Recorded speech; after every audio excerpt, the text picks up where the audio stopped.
feeble gleams of encrimsoned light made their way through the trellissed panes and served to render sufficiently distinct the more prominent objects around. The eye, however, struggled in vain to reach the remoter angles of the chamber, or the recesses of the vaulted and fretted ceiling. Dark draperies hung upon the walls. The general furniture was profuse, comfortless, antique, and tattered. Many books and musical instruments lay scattered about, but failed to give any vitality to the scene. I felt that I breathed an atmosphere of sorrow, an air of stern, deep, and irredeemable gloom hung over and pervaded all. Upon my entrance, Usher arose from a sofa on which he had been lying at full length, and greeted me with a vivacious warmth which had much in it.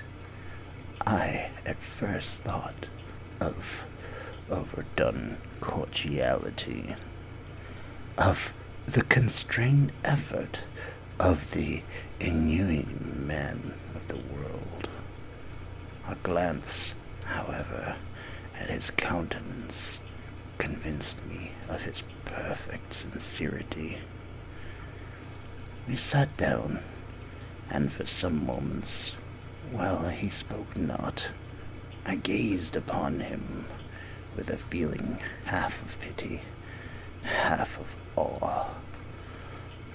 Surely man had never before so terribly altered in so brief a period as had Roderick Usher. It was with difficulty that I could bring myself to admit the identity of the one being before me with the companion of my early boyhood. Yet the character of his face had been at all times remarkable.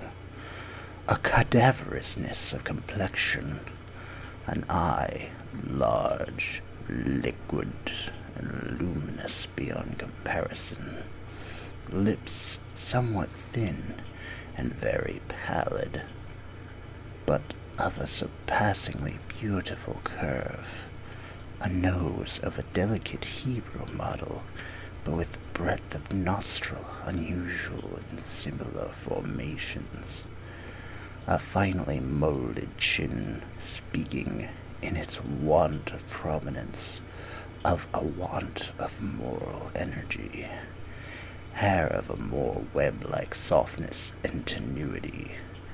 These features, with an inordinate expansion above the regions of the temple, made up altogether a countenance not easily to be forgotten. And now, in the mere exaggeration of the prevailing character of these features, and of the expression they were wont to convey, lay so much of change that I doubted to whom I spoke. The now ghastly pallor of the skin, and the now miraculous luster of the eye, above all things startled and even awed me.